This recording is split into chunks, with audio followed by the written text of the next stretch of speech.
Good evening, ladies and gentlemen. My name's TechBen. Welcome back to this dramatic reading of Batmare Beyond by Tatsuo.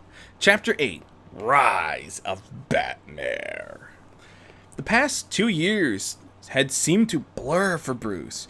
Between the tail end of what he could teach Rarity about the family business, and business in general, helping her reach black belt level in the 3 martial arts he had taught her, and continuing to introduce her to society, time just seemed to fly by faster than Kal-El. At some points, he wondered about how the only major things in his life were now about Rarity. But such thoughts were quickly discarded. According to the parenting books he had read when she was younger, the child's accomplishments become the primary source of pride for good parents once they reach a certain age. So he took that to mean he was doing a good job. Only a few major changes had occurred over the past 2 years that even showed any time had passed. The first was when Rarity had arranged for Wayne Enterprise to flat out acquire Powers Technology. As she put it, "I was already making all of the decisions and having to countermand Derek through a shareholders vote at every turn. This way I only have one set of paperwork to deal with, and I can focus on other things." Derek Powers had retained official authority over the departments that were part of Powers Tech, but he wasn't allowed to make any official policy decisions without clearing it higher up. The second major change involved the McGinnis boy, Terry. Rarity had continued to try to solve the mystery regarding him, but had nothing new to report. However, she had posited that she might learn more if she were able to observe Bruce and Terry interacting. Towards that end, on learning that Terry, as was normal for young boys, had an excess of energy, she had suggested to Warren and Mary that he might benefit from martial arts lessons. Since they had their hands full with Mary's pregnancy, Rarity had suggested that Terry join her and train with Bruce, since he could easily handle a second student. Once Warren and Mary had agreed, Bruce had been pleased to have another student to whom he could teach all the martial knowledge he had learned. He was glad that Rarity had shown no signs of jealousy there. If anything, she seemed even more interested as she watched Terry mimic Bruce's movements on the practice mats. The third major change had been the increase in crime, especially the formation of a gang calling themselves the Jokers.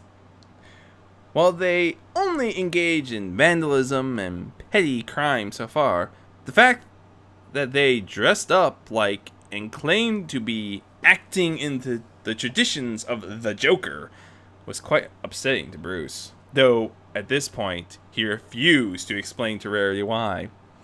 As far as he was concerned, the less he talked specifics about his time as Batman, the less likely she would be to try and follow his footsteps in that regard, and the better for her. Having just turned 70 himself, he knew he was going to start slowing down before long, and the last thing he needed or wanted was to be stressed out over Rarity running around as a vigilante, or her doing so without him watching over her. Still, she had started managing his diet to keep him in good shape, and the cane he now walked with was more aesthetic than necessary. That, and had been left to him by Alfred, and had a very high quality sword concealed inside, just in case. Today he was training Terry once again. Rarity had excused herself from training earlier, saying she had something she needed to check on, and would be back shortly. Bruce had been distracted by how easily Terry was learning martial arts, and lost track of time until a device in his gym bag began giving off a rather loud alert. "What's that, Mr. Wayne?" Terry asked. An enthusiastic 8-year-old, Rarity had no trouble encouraging him to put his energy to assisting Bruce around the house during their training days to keep the aging man from straining himself unnecessarily. Bruce hadn't the heart to tell either youngster that sometimes their excessive youthful energy was more strained than doing things himself. Walking over to the gym bag, he fished the device out and examined it, immediately seeing what the alarm was about. "It means it's time for you to go home, Terry." "Aww," Terry complained. He enjoyed training with Bruce, and when train ran late, was often invited to join them for dinner. Bruce wasn't sure if it was the extra train or the elegant dinners Rarity prepared that Terry was more upset about missing out on. No complaints, Terry, Bruce chided. You're here to learn discipline, among other things. Terry sighed, then bowed respectfully to his teacher. Yes, Sensei. Bruce nodded. He pressed a button on the wall. I've called for the robocab. Now go straight home. But I didn't get to say goodbye to Rarity, Terry pointed out. She never came back. I'll give her your apologies, Bruce promised. I'm going to check on her right now. Guiding Terry out to his lift home, Bruce then went to check the source of the alarm. It quickly became clear what was going on. The entrance to the Batcave was open. Groaning, he climbed down the stairs, closing the entrance behind him, turning on the lights as he went. Reaching the bottom, he saw that the case for the last Batsuit was open, and the suit was missing. Shaking his head in disappointment, he turned the computer system back on. Once it had powered up, he activated the suit communicator. And just what do you think you're doing, Rarity? Rarity barely stifled the yelp as she pulled back from her hiding spot in the rafters of the building she had been scanning. Father, she hissed. You have horrible timing. Care to explain why you swiped the Batsuit, Rarity? Bruce's voice came through the communicator. How did you find out so fast? Rarity asked. I'd run the scenarios, and I should have been out and back before your train with Terry was finished, and you had never had to worry. The suit displays have alarms that transmit to a device I carry with me at all times, Bruce replied. Just in case you tried something like this. Rarity winced. Touché. You didn't answer my question. Just what do you think you're doing? What you trained and raised me to do, Father, Rarity replied. Protecting Gotham. Explain. The Jokers haven't been too much of a problem, Rarity began, but recently they began getting high-powered weapons to engage in more serious crimes. While this would normally only be of marginal interest, the weapons have Wayne Enterprise logos on them, marking them as being manufactured by our company. Wayne Enterprises has never manufactured weapons, Bruce replied hotly. That I well know, Rarity explained, as does Commissioner Gordon, which is why she's been keeping that part under wraps as the police investigate situations. But I've begun an investigation of my own. What have you found out? The weapons are being manufactured by Wayne Enterprise Resources, but off the books, from the Powers Technology part of the company. Her teeth gnashed. Derek Powers has been arms dealing with criminal elements of Gotham City, and he's dragging our family name through the mud in the process. He thinks if he's able to disgrace us in public opinion, he'll be able to push the board of directors to make you retire before I'm old enough to take over the company, and then maneuver the company around until he can take control. Bruce was silent for a time. And you haven't reported all this to Barbara because... I have, Rarity replied. Unfortunately, I don't have any proof that she can act on, and given she's quietly investigating into our family and our business, she can't just take my word for it. So you decided to take them down yourself, Bruce replied, sounding disgusted. Please, Rarity replied. I have been more than happy to just use an official internal company audit to smoke him out. Except that would take 2 weeks, and I only have 2 days to prevent something horrible. What do you mean? Bruce asked. 2 days from now, there's a charity concert for the widows and orphans of law enforcement, Rarity explained. Lots of money coming in, and lots of young children easy hostages, and lots of press. The Jokers, under Powers' direction, intend to use the weapons marked with our company's logo to attack the concert. That will put the gangs using weapons from Wayne Enterprises on front page news. Whether or not anyone got hurt, that publicity could drastically damage the company, or at very least lay the path for Derek Powers, who cares more for the bottom line than for the people of the city to make a power play. And if he'll go this far, what won't he do to make more money? For the sake of the city, he and the Jokers have to be stopped now. And it must be by someone who has no official connection to the matter. Gotham needs its Dark Knight to return. Although I agree with your reasoning, Bruce replied after time, what makes you think I'll let you risk yourself to pull it off? Rarity smiled. How would you stop me? The suit has a remote shutdown circuitry and remote control functions. Rarity chuckled. I'm afraid. You see, I used my outfit's manipulation spell to shape it to my frame. And you think Batmare won't be connected to the only unicorn in Gotham? I don't intend to let anyone see anything but what I want them to see. Rarity replied primally. My illusion spells may have been limited before, but the remote shutdown and control circuitry was cannibalized into magic amplification circuitry around my horn. Quite tingly. Bruce was silent for a long time.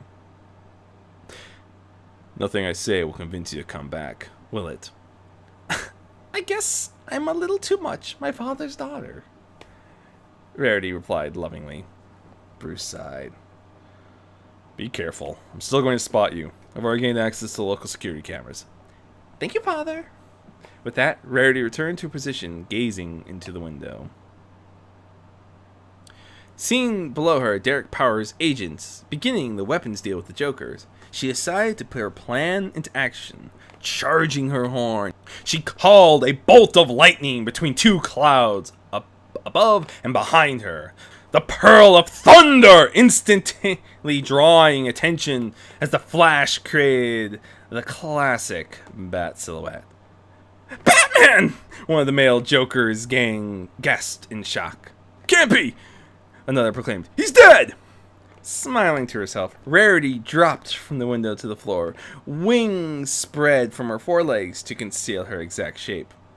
One of the Jokers laughed. No way, that's Batman! He proclaimed. Way too small!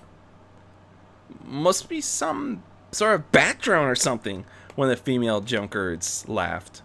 Some new tool of the cops. Hey, get out! The leader proclaimed, cocking his new gun. Rarity released her next spell. A wave of absolute darkness in the shape of a nightmarish bat spread from her body to cover the entire warehouse, plunging the Jokers into darkness. This city, I protect it, she growled, doing her best to make her voice gravelly. Narrating at one. Time is no barrier. Death is no barrier. You defile my city. You answer to me. As she spoke, she warped around them quickly with quick teleport spells, striking them in pressure points, disarming and disabling them. The overall act had left them in a gibberish panic, many of them having dropped their weapons and started to try and crawl away. With one last warp, she pushed them all into a corner, and the darkness congealed into the image of a demonic bat. Confess! She growled. They all screamed once in terror, and all of them began to open their mouths to babble out their crimes. In the instant their mouths opened, however, they all went perfectly still. Dropping her illusion, Rarity breathed a sigh of relief. Still a bit of effort to maintain an illusion and teleport at the same time, she admitted. What did you do? Bruce asked. I put their minds to sleep without informing their bodies, Rarity replied. Useful spell. Calling up a hoverbat, she used her telekinesis to pull the net down and bind the criminals up in it, storing the captured weapons in another net. I've timed it well. It will wear off the moment these drones drop them off at the police station, and they'll eagerly confess every wrongdoing they've ever committed to the police officers. The hoverbat took off with its quarry. Bruce was silent over the comms for a time. Not bad for your first time under the cowl. A bit showy for my taste, though. I was trying to conceal the fact I was a unicorn and not a human or a drone, Rarity pointed out. Still, you need to learn to conserve better. Your magic reserves are almost depleted. How did you know? Rarity gasped. Certain she'd been concealing the weariness and headache she'd been experiencing. Sure sign she pushed her magic too hard. Your suit's telling me. Now come on home, and we'll go over how you can improve for next time. Next time? Rarity asked eagerly. You're right. Gotham needs its Dark Knight back. I'm too old. Nothing I say is going to convince you to stop. I might as well support you in it. Smiling, Rarity took off with the jets attached to her hind hooves, using the wings under her forelegs to steer. Halfway home, though, she stopped to land atop an old church, bracing herself on all four hooves as she looked down at the city she was dedicating herself to protect. It wouldn't be until much later, as lightning flashed again behind her, that she realized just how photogenic that pose had been. And that is another chapter done, but first things first, narrating note. I apologize, Tatsuro. I have a hard time doing female voices still, and Gravelly Rarity was just not going to come together, so I just tried to go as close to a sort of demonic twist as I could. My apologies. But yeah, that's more storylines. Terry's made his official appearance, and that was another tricky voice because there was no young Terry. We didn't. The first time we see him in Batman Beyond, he's already, 16? Or pretty close to 16. He's a teenager in high school. So it gives him, I don't know, again, it's kind of hard to do 8 from there. I don't know how it would go. But that's another one done. Hopefully you guys are happy with my return to a more regular schedule. And I look forward to seeing you in the next one. In the meantime, folks, my name's Tech Ben. I wish you all good luck, good hunting, and safe travels. I'll see you in the next one, folks.